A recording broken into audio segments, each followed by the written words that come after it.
Chacun est l'artisan de son malheur. Un proverbe dit que chacun est l'artisan de son propre bonheur. Chacun est responsable de son bonheur. Que nous nous acceptions et que nous soyons en accord avec ce que Dieu nous donne ne dépend que de nous.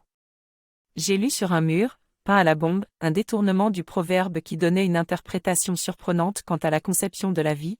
Chacun est l'artisan de son malheur. Peut-être son auteur s'est-il inspiré du célèbre ouvrage de Paul Watzlawick « Faites vous-même votre malheur ». Certaines personnes arrivent à démolir systématiquement le bonheur que la vie leur apporte. Elles s'empêchent d'être heureuses et tranquilles. Elles ont du mal à supporter d'aller bien. C'est un état si inhabituel chez elles qu'elles s'efforcent d'inverser la situation. Elles se comportent comme si un schéma intérieur leur interdisait d'être heureuses, ce qui les pousse à gâcher tout ce qui leur arrive de positif.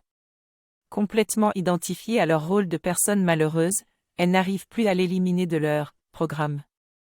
Elles se refusent à changer leur tragédie en comédie.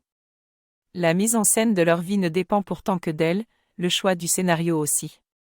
Elles sont encore plus libres de choisir d'accepter les moments heureux ou de les refuser comme n'étant qu'une exception sur le chemin épineux de la vie. Très peu, parmi elles, se reconnaissent comme les artisans de leur propre malheur. Elles en rendront plutôt responsables leurs parents, leurs éducateurs, leur famille, la société.